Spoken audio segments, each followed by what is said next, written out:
द्वारिका जलमग्न नगर की गाथा। प्रस्तावना। द्वारिका श्री कृष्ण की पावन नगरी, एक नगर जो स्वयं भगवान ने बसाया, जिसे स्वर्ग की भांति सजाया और जो अंततः समुद्र की गहराइयों में विलीन हो गया। ये कथा न केवल एक नगर की भव्यता की है, बल्कि समय की अनिवार्य चाल, कर्म के प्रभाव और एक महान युग की समाप्ति की भी है। अध्याय 1, द्वारिका की स्थापना। युद्ध, रक्तपात और छल कपट से उकता चुके भगवान श्री कृष्ण ने जब मथुरा छोड़ी, तब उनका हृदय एक शांतिपूर्ण और समृद्ध नगर की कल्पना में रम गया। जरासंध के निरंतर आक्रमणों से त्रस्त यादव वंश को सुरक्षित स्थान की आवश्यकता थी। श्री कृष्ण ने अपने दिव्य चमत्कार से समुद्र के देवता वरुण से वरदान प्राप्त किया कि वे सागर में एक भूमि प्रदान करें।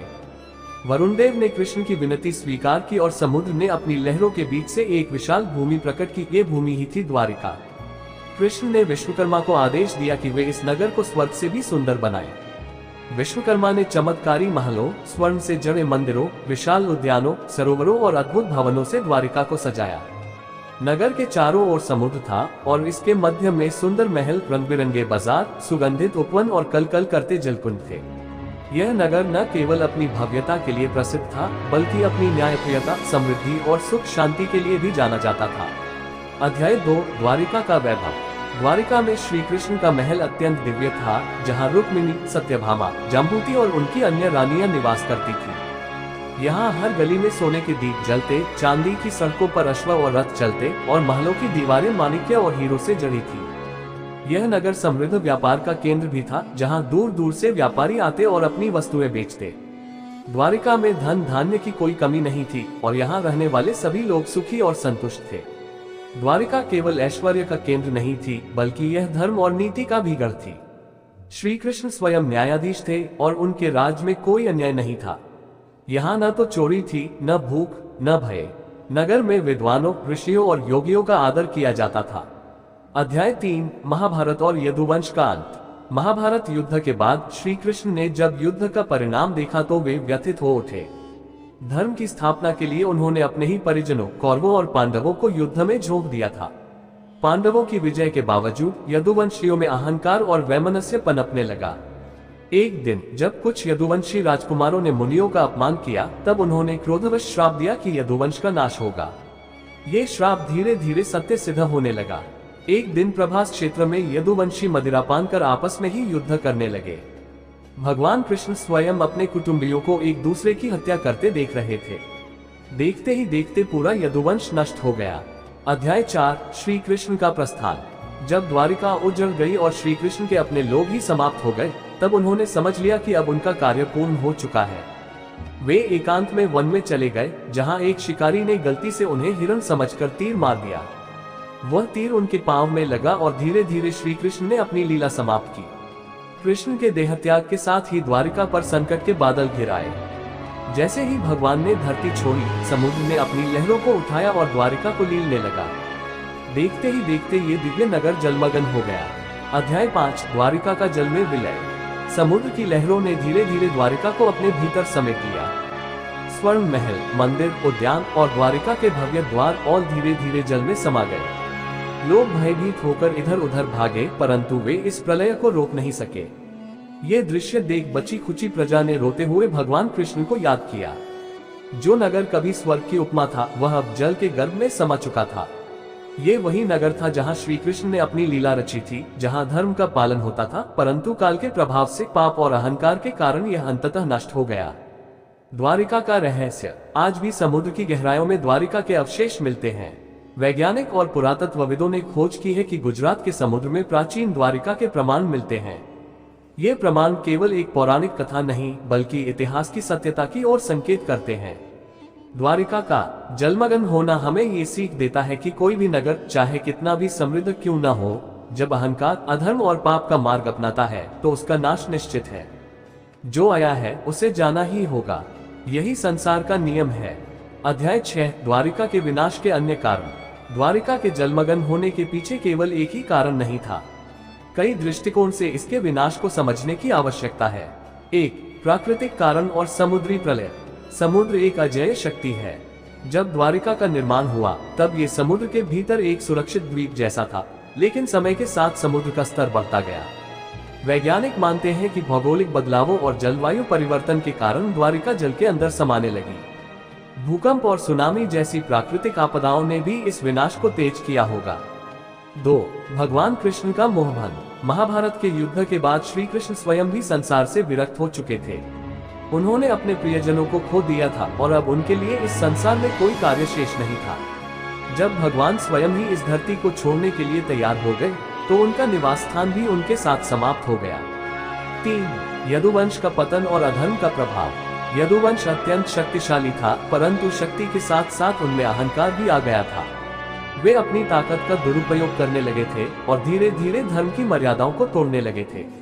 जब किसी समाज में अधर्म फैलता है तो उसका पतन निश्चित होता है। द्वारिका के जलमग्न होने का एक कारण ये भी था कि वहां के निवासी धीरे धीरे अपने नैतिक मूल्यों को भूलते जा रहे थे। अध्याय 7 पुरातात्विक खोज और द्वारिका के प्रमाण। आज भी वैज्ञानिक और पुरातत्वविद समुद्र के भीतर द्वारिका के अवशेष खोजने में लगे हुए हैं। भारतीय पुरातत्व सर्वेक्षण ऐसी और अन्य संगठनों ने गुजरात के समुद्र में द्वारिका के अवशेषों की खोज की है। सोनार स्कैनिंग और समुद्री उत्खनन के माध्यम से पता चला है कि समुद्र के तल पर एक प्राचीन नगर के चिन्ह मिलते हैं। वहां पत्थरों की दीवारें, गलियां और भवनों के अवशेष पाए गए हैं जो द्वारिका के अस्तित्व की पुष्टि करते हैं। ये खोज केवल पौराणिक कथाओं को नहीं बल्कि ऐतिहासिक तथ्यों को भी प्रमाणित करती है। अध्याय 8 द्वारिका से मिलने वाली सीख। 1. अहंकार और अधर्म का पतन अनिवार्य है। यदुवंशियों की शक्ति और समृद्धि अद्वितीय थी, लेकिन जब उन्होंने अधर्म का मार्ग अपनाया तो उनका अंत हो गया। ये हमें सिखाता है कि कोई भी व्यक्ति, समाज या सभ्यता यदि धर्म से विचलित होती है तो उसका पतन निश्चित है। 2. प्रकृति के आगे कोई शक्ति नहीं टिक सकती। द्वारिका जितनी भी भव्य और शक्तिशाली थी, लेकिन जब समुद्र ने उसे निगलने का निर्णय लिया तो कोई उसे बचा नहीं सका। ये दर्शाता है कि हमें प्रकृति का सम्मान करना चाहिए और उसके नियमों के अनुसार ही जीना चाहिए। 3. समय परिवर्तनशील है। जो नगर कभी स्वर्ग के समान था वह आज समुद्र की गहराइयों में खो चुका है। यही संसार का नियम है, कुछ भी स्थायी नहीं है। हमें अपने अहंकार को छोड़कर सादगी और विनम्रता से जीना चाहिए। अध्याय 9 क्या द्वारिका फिर से उभरेगी। आज भी द्वारिका के पुनरुद्धार की चर्चा होती रहती है। गुजरात में एक नया आधुनिक द्वारिका नगर बसाया गया है जहां द्वारकाधीश मंदिर स्थित है। यह मंदिर भगवान कृष्ण की स्मृति में बना हुआ है और हर साल लाखों श्रद्धालु यहां आते हैं। क्या समुद्र के तल से पुरानी द्वारिका को फिर से बाहर लाया जा सकता है? ये प्रश्न वैज्ञानिकों और शोधकर्ताओं के लिए एक रहस्य बना हुआ है। लेकिन एक बात निश्चित है, भले ही प्राचीन द्वारिका समुद्र में समा गई हो, श्री कृष्ण की कथा, उनकी शिक्षाएं और उनकी भक्ति अनंत काल तक जीवित रहेंगी। द्वारिका का अमरत्व। द्वारिका केवल एक नगर नहीं था, यह एक युग, एक संस्कृति और एक जीवन शैली का प्रतीक था। ये हमें ये भी बताता है कि कोई भी महानता यदि संतुलन से बाहर हो जाए तो उसका अंत हो सकता है, परंतु श्री कृष्ण की महिमा अमर है और जब तक उनका नाम इस धरती पर लिया जाता रहेगा, द्वारिका भी किसी न किसी रूप में हमारे हृदयों में जीवित रहेगी। अध्याय 10 द्वारिका के सौंदर्य का विस्तार। द्वारिका केवल एक नगर नहीं था, वह स्वर्ग और पृथ्वी के बीच एक पुल के समान था। इसकी भव्यता का वर्णन श्रीमद् भागवत, महाभारत और हरिवंश पुराण में मिलता है।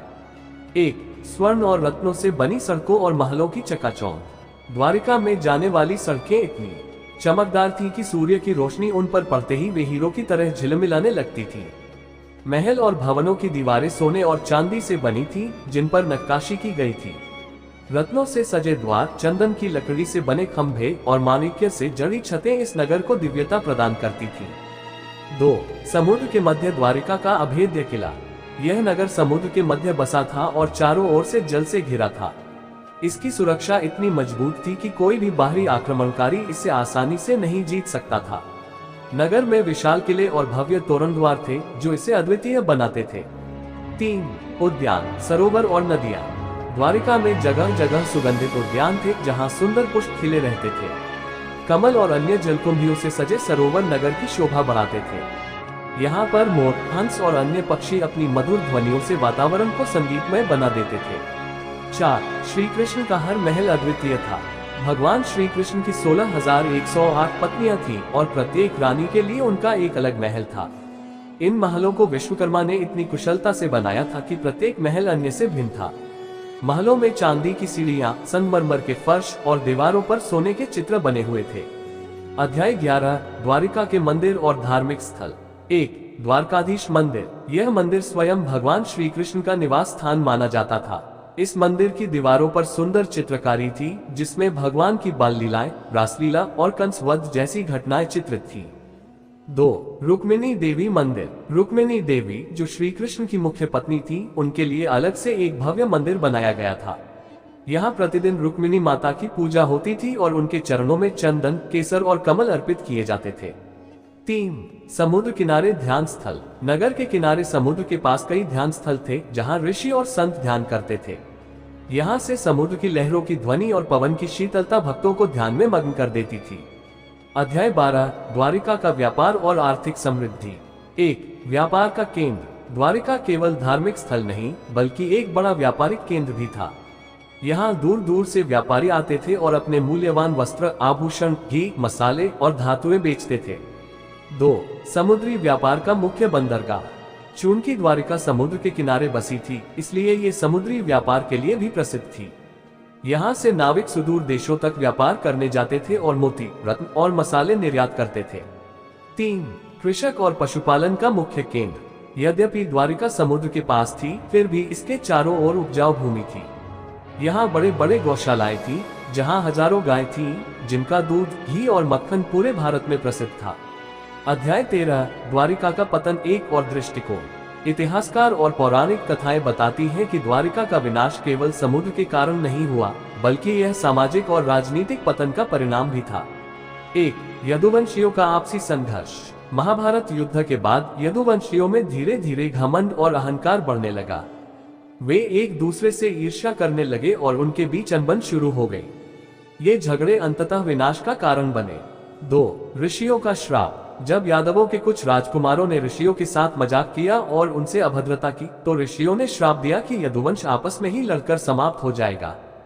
3 प्रभास क्षेत्र का महासंग्राम। यदुवंशी एक दिन प्रभास क्षेत्र में मदिरापान कर बैठे। उन्होंने आपस में विवाद करना शुरू किया और देखते ही देखते यह विवाद घातक युद्ध में बदल गया। श्री कृष्ण स्वयं अपने ही वंश के विनाश को देखकर शांत खड़े रहे। अध्याय 14 श्री कृष्ण का अंत और द्वारिका का जल में समाना। जब यदुवंश समाप्त हो गया, तब श्री कृष्ण भी संसार छोड़ने की तैयारी करने लगे। वे एक जंगल में ध्यान मुद्रा में बैठे थे, तभी एक शिकारी ने उन्हें हिरण समझकर उनके पैर में तीर मार दिया। ये तीर उनके जीवन का अंतिम तीर साबित हुआ। 1 कृष्ण के जाने के बाद पृथ्वी पर संकट। जैसे ही भगवान श्री कृष्ण ने धरती छोड़ी, समुद्र की लहरें द्वारिका की ओर बढ़ने लगी। यह मानो संकेत था कि अब द्वारिका का समय पूरा हो चुका था। 2 समुद्र ने द्वारिका को अपने भीतर समा लिया। धीरे धीरे समुद्र की लहरों ने द्वारिका के भव्य महलों, मंदिरों और बाग बगीचों को लीलना शुरू कर दिया। कुछ लोग द्वारिका से बाहर भागे, लेकिन ज्यादातर लोग समुद्र की लहरों में समा गए। 3 एक चमत्कारी नगर का अंत। जिस नगर को स्वयं भगवान कृष्ण ने बसाया था, वह अब केवल इतिहास का एक अध्याय बन गया। अध्याय 15 क्या द्वारिका पुनः अस्तित्व में आ सकती है। 1 वैज्ञानिक खोजें। आज भी पुरातत्वविद समुद्र में द्वारिका की खोज कर रहे हैं। समुद्र के नीचे पत्थरों से बने संरचनाएं मिली हैं, जो प्राचीन नगर की ओर संकेत करती हैं। 2 आध्यात्मिक विश्वास। कई लोगों का मानना है कि द्वारिका का अस्तित्व कभी पूरी तरह समाप्त नहीं हो सकता। श्री कृष्ण की कृपा से यह नगर किसी न किसी रूप में हमेशा बना रहेगा। 3 द्वारिका का पुनर्निर्माण। गुजरात में एक नया द्वारका शहर बनाया गया है, जहां द्वारकाधीश मंदिर स्थित है। यह मंदिर श्रद्धालुओं के लिए एक प्रमुख तीर्थ स्थल बन चुका है। द्वारिका का शाश्वत संदेश। द्वारिका की कथा केवल एक नगर के निर्माण और उसके विनाश की नहीं है, बल्कि यह एक गहरी सीख भी देती है। 1 अहंकार का अंत निश्चित है। 2 प्रकृति के नियम अपरिवर्तनीय हैं। 3 समय के प्रवाह में सब कुछ बदल जाता है, परंतु एक बात निश्चित है, भले ही द्वारिका समुद्र में समा गई हो, परंतु श्री कृष्ण की कथा, उनकी शिक्षाएं और उनकी महिमा युगों युगों तक अमर रहेगी। अध्याय 16 द्वारिका के प्रमुख महोत्सव और उत्सव। द्वारिका केवल भव्य महलों और व्यापार का केंद्र नहीं थी, बल्कि यह उत्सवों और अनुष्ठानों की नगरी भी थी। यहाँ प्रत्येक त्योहार धूमधाम से मनाया जाता था। 1 जन्माष्टमी श्री कृष्ण का जन्मोत्सव। द्वारिका में जन्माष्टमी का उत्सव सबसे भव्य रूप में मनाया जाता था। जब भगवान श्री कृष्ण का जन्मदिन आता, तो पूरे नगर को दीपों और पुष्पों से सजाया जाता। महलों में रासलीला और भजन संध्या का आयोजन होता। भक्तगण मंदिरों में जाकर भक्ति भाव से झूमते और अन्न, वस्त्र तथा धन का दान करते। 2. रथ यात्रा। द्वारिका में हर वर्ष भव्य रथ यात्रा निकाली जाती थी। इसमें भगवान श्री कृष्ण की प्रतिमा को एक विशाल स्वर्ण रथ में रखकर नगर भर में घुमाया जाता। भक्तजन श्री कृष्ण के नाम का संकीर्तन करते हुए इस यात्रा में भाग लेते। 3. गोवर्धन पूजा। ये त्योहार गोवर्धन पर्वत को सम्मान देने के लिए मनाया जाता था। श्री कृष्ण ने जिस प्रकार गोवर्धन उठाकर गोकुल वासियों की रक्षा की थी, उसी प्रकार द्वारिका में भी इस पर्व को श्रद्धा से मनाया जाता था। इस दिन नगर भर में अन्नकूट उत्सव होता था, जिसमें 56 प्रकार के भोग भगवान को अर्पित किए जाते थे। 4. दीपावली और अन्नकूट उत्सव। द्वारिका में दीपावली का त्योहार विशेष रूप से मनाया जाता था। महलों, गलियों और मंदिरों को दीपों से सजाया जाता और रात्रि में श्री कृष्ण की पूजा के बाद नगर भर में भव्य आतिशबाजी होती थी। अध्याय 17। द्वारिका की सेना और युद्ध कौशल। द्वारिका केवल सुंदरता और व्यापार का ही केंद्र नहीं थी, बल्कि यह एक शक्तिशाली सैन्य बल से भी युक्त थी। 1. नरकासुर वध और द्वारिका की रक्षा। जब नरकासुर ने पृथ्वी पर आतंक मचा रखा था, तब श्री कृष्ण ने अपनी सेना के साथ युद्ध कर उसे पराजित किया था। द्वारिका की सेना में हजारों घुड़सवार, रथी और पैदल सैनिक थे, जो किसी भी आक्रमण का सामना करने के लिए तैयार रहते थे। 2. द्वारिका की नौसेना। चूंकि द्वारिका समुद्र के बीच बसी थी, इसलिए इसकी एक सशक्त नौसेना भी थी। बड़े बड़े जहाज समुद्र में गश्त लगाते और नगर की सुरक्षा सुनिश्चित करते थे। 3. जरासंध और शिशुपाल के साथ युद्ध। द्वारिका के अस्तित्व में आने के बाद कई बार जरासंध और अन्य राजाओं ने इस पर आक्रमण करने की कोशिश की, लेकिन श्री कृष्ण की युद्ध नीति और सैन्य शक्ति के कारण वे असफल रहे। अध्याय 18। द्वारिका की कला, संगीत और संस्कृति। द्वारिका केवल युद्ध और व्यापार का नहीं, बल्कि कला और संगीत का भी एक प्रमुख केंद्र था। 1. संगीत और नृत्य। यहाँ के मंदिरों में नियमित रूप से संगीत सभाएं होती थीं। वीणा, बांसुरी, मृदंग और पखास के सुरों से सारा नगर गूंज उठता था। स्वयं श्री कृष्ण अपनी बांसुरी की मधुर ध्वनि से भक्तों को मोहित कर देते थे। 2. मूर्तिकला और चित्रकला।